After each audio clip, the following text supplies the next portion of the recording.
Metriosis. Now, guys, the wall of the uterus is very simple. The wall of the uterus is, if you look, the vagina, because of the design, it's frictioned. I mean, at least if you're using it, right? It's designed for friction. But when you meet where the vagina meets the cervix, there's a transition from stratified squamous epithelium to columnar, simple columnar. So sure enough, that's where your OBGYN goes digging to examine whether or not you have cervical cancer or cervical growth. That's the pap smear. All right? So what they're looking for, you can't diagnose cancer from a pap smear. Don't let any idiot tell you this, because this is utter nonsense. It's bullshit. Anybody says it, just tell them you don't know what the hell you're talking about. Because a pap smear is nothing more than a screening test. And screening tests don't have any true validity to them. This is why you have to do more than one. If it comes back negative or positive, and you can come back and do another one. And then, if the next one comes back positive, then what do? We go into a biopsy. All right, so we go in with the same speculum, we go in there, and we move a little bit, we send it to pathology. See that?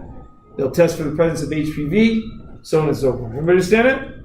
That junction, where the epithelium of the vagina extends up to the outer border of the cervix, and where the inner border of the cervix is extending up to the uterine wall, they call that the squamo-columnar junction. Why squamo-columnar? Oh, because it's simple columnar on the inner side of the cervix, and it's stratified squamous on the outer surface of the cervix. And right at the junction is where we're going to look to see if we see the two cells that we need to. And if we don't, if we see something with high mitotic rate, did everybody hear me? High mitotic rate. If I get a sample of cells and I see a large number of mitotically active cells, high mitotic rate, that's an indicator of some form of cancer. You understand? Anywhere in the body. You're looking at cells, a high mitotic rate, you see these ones, they have spindle fibers and chromosomes condensed, and you start seeing them, you see a whole bunch of them, there's an issue. Okay? That's why we sample that. That's why we send it off to pathology. So don't let any idiot tell you that a pap smear can be the diagnostic tool for cervical cancer, because they're full of shit. All right? It's got to be done through biopsy. This happened.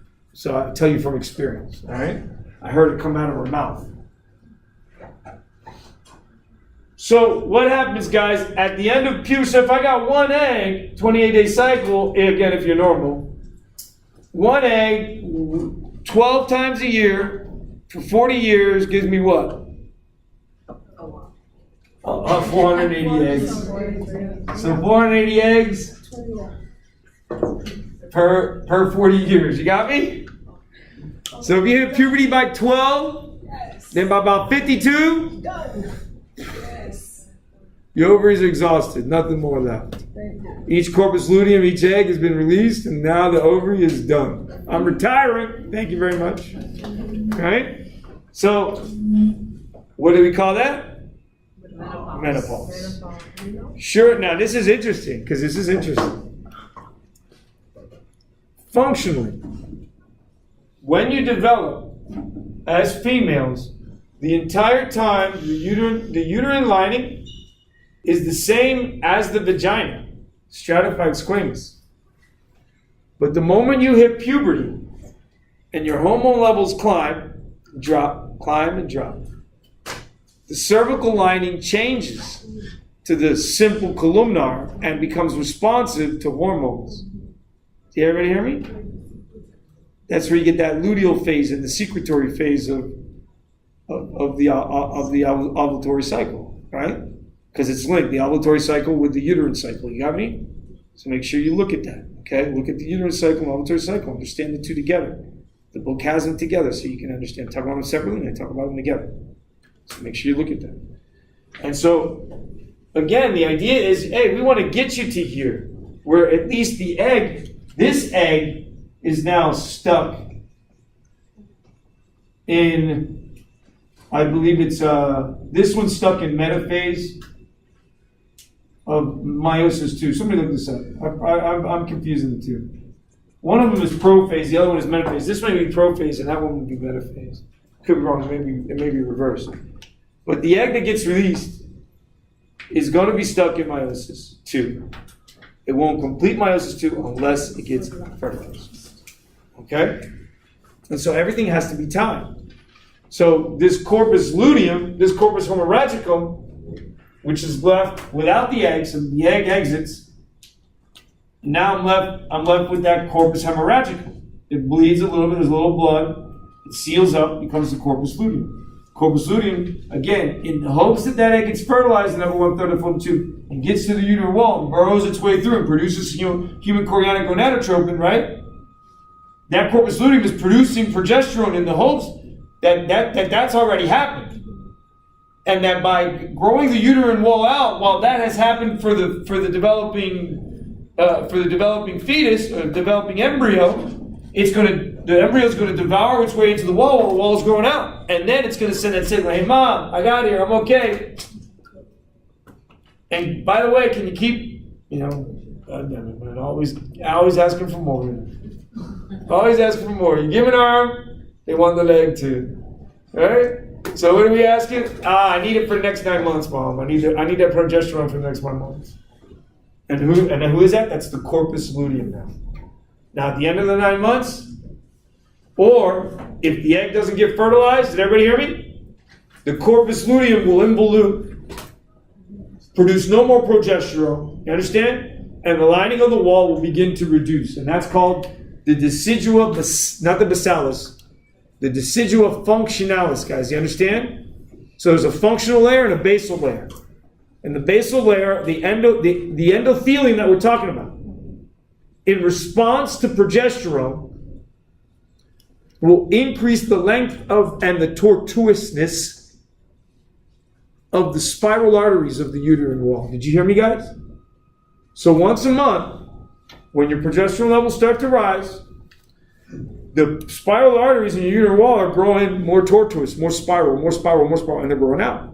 Why are they growing out? Because the wall needs to grow out. And you want to make the wall, the functional wall, you want to make it thicker.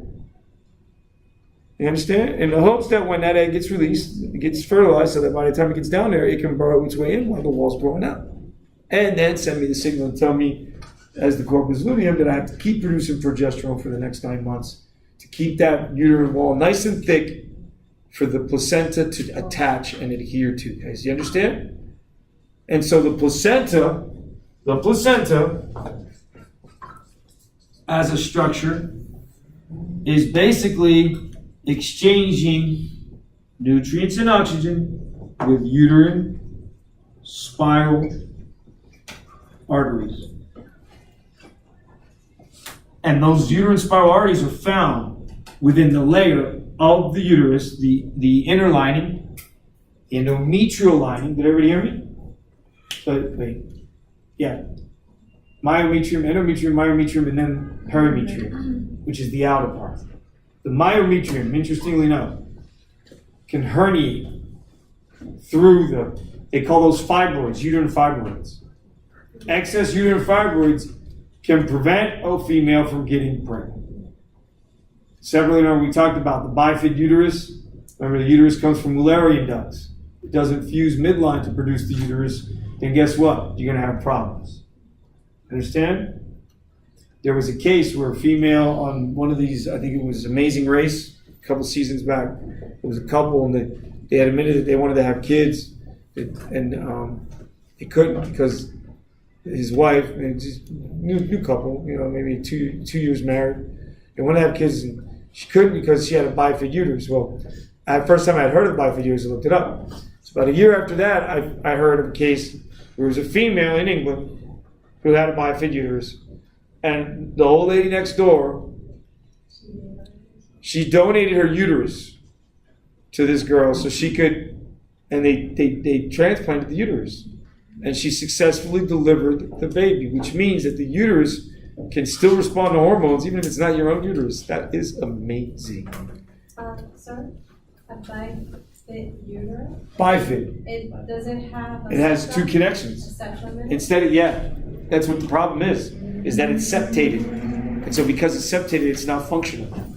It's just not, it doesn't have the ability to grow and expand like it needs to, because remember, the uterus is not only going to supply blood vessels, it's also going to grow and expand with the developing baby for the next 9 months, right? And it's going to grow real thin, and then at the end of the 9 months, when the hormones drop, then the uterine wall, the functionalis, the decidual functionalis, it starts, and then the placenta starts tearing away. If that happens too early, they call that placenta previa.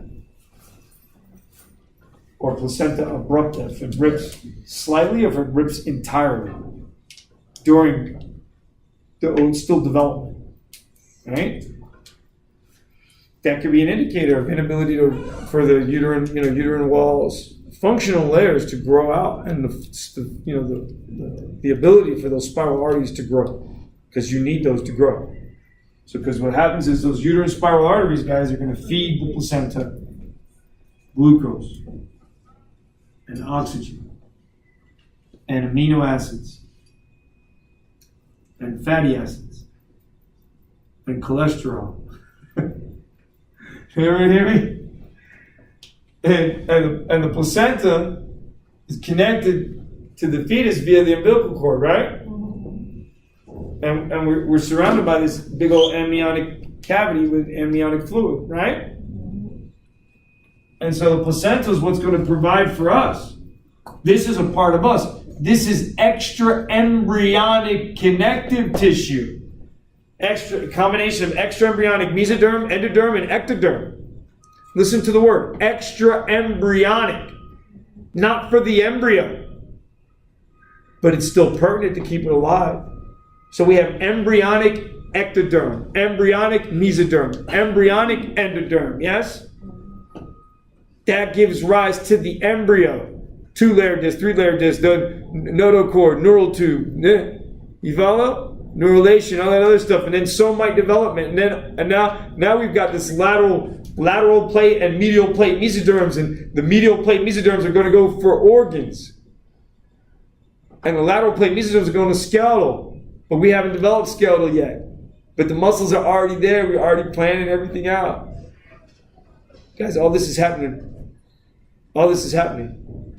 while we're implanted in the uterine wall. Understand?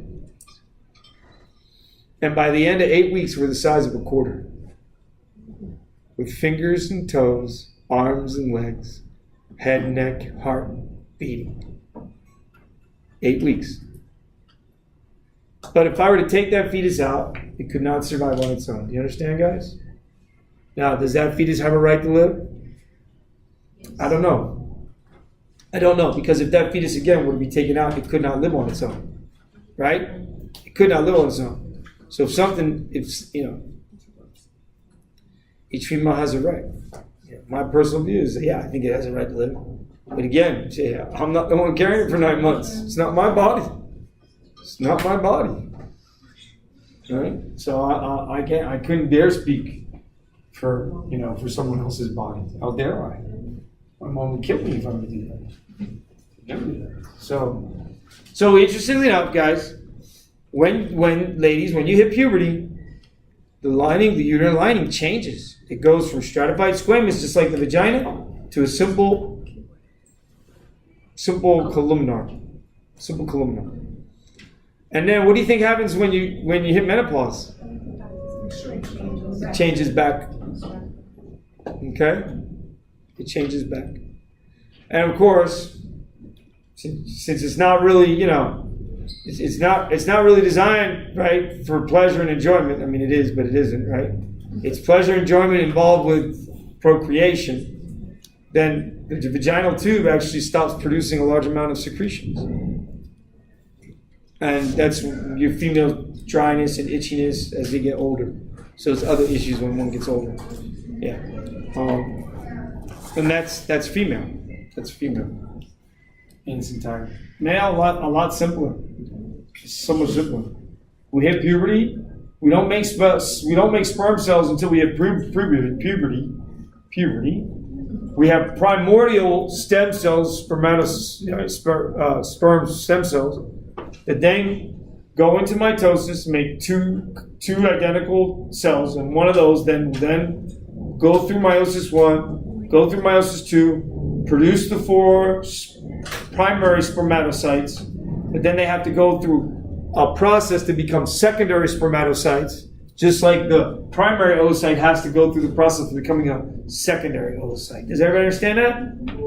And the whole process of going from a primary spermatocyte to a secondary spermatocyte is the development of the head, the neck, the tail, and the acrosomal enzymes that are at the tip, at the top. You understand? Nothing to do with meiosis. Meiosis is done. Once you do primary spermatocytes to secondary spermatocytes, you're done with meiosis. You understand? Now it's just a matter of taking it from that cell, that single haploid cell, and changing the membrane around. Okay? And interestingly enough, all the mitochondria are in its acrosome, are in the neck to feed the tail. So when the sperm hits the egg, all we give is DNA. That means mom is the only one who gives us our mitochondria, guys. Did you hear me? What? I saw this article just this week about fathers donating mitochondrial DNA. That's different. You're talking about donating mitochondrial DNA? It was a it was like a diseased person, and they found and they're now saying that it's possible that your dad maybe. I mean, it's an interesting thought, but from everything that we know as of so far, so from everything we know as so far, is that the pronucleus, because all the mitochondria is dead. Now, if there is mitochondria, because they said that there were no mitochondria in the head, it was all in the neck and the tail, and then so if there is mitochondria in the head, then that can be donated. From what I understand, they said that there was none. Again, we're always finding out stuff that's new. So if that's the case, then you can get mitochondria from father, right? But what they have been saying is that it's mitochondrial DNA inheritance. There are several diseases associated with mitochondrial DNA. And so, again, pedigree. You look at the mom, it's mitochondrial inheritance, then that means what? Boy or girl. Since they both got their mitochondria from mom, then they're likely to have the disease. Whether or not they got mitochondria from dad, well, maybe that's the reason why some of them, if maybe there's a hap chance occurrence, that dad sometimes will give and it sometimes won't, so that's where you get this kind of variation in disease state, where some people who have mitochondrial disease, right, mother's mitochondrial disease, that because they have fathers, then their disease isn't as severe as those who didn't get anything from father. Be interesting to see. But just so I know from medical genetics, and it's in Thompson's and Thompson's, which is you go in there and you see it, they talk about mitochondrial inheritance specifically, not paternal. Now, for non-disjunctional events, remember we were talking about this, when you're in meiosis, and you have, when you're in mitosis, and then you have those chromosomes, that male and female chromosome, and then you have the copies, and you're in prophase, you can get this exchanging. That's called crossing over. And that doesn't happen to all 4. It happens to one of the 2 homologs with one of the other 2 homologs. It's called crossing over event of homologs. Do you understand? And that exchange of information, it gives diversity to the developing haploid. Because then when you finally pull it apart properly, where you keep the blues even though it's got a little green, and keep the greens even though it's got a little blue, and you pull them apart meiosis. Well, that's the thing. You got to pull them apart properly. If I stick the 2 greens and a blue together and pull to one side, and on the other side I only have the other blue, then when I go to make this 2, then one of them is missing one, and another one has an extra one. And that's why they call monosomy versus trisomy. So look this up. non-disjunctional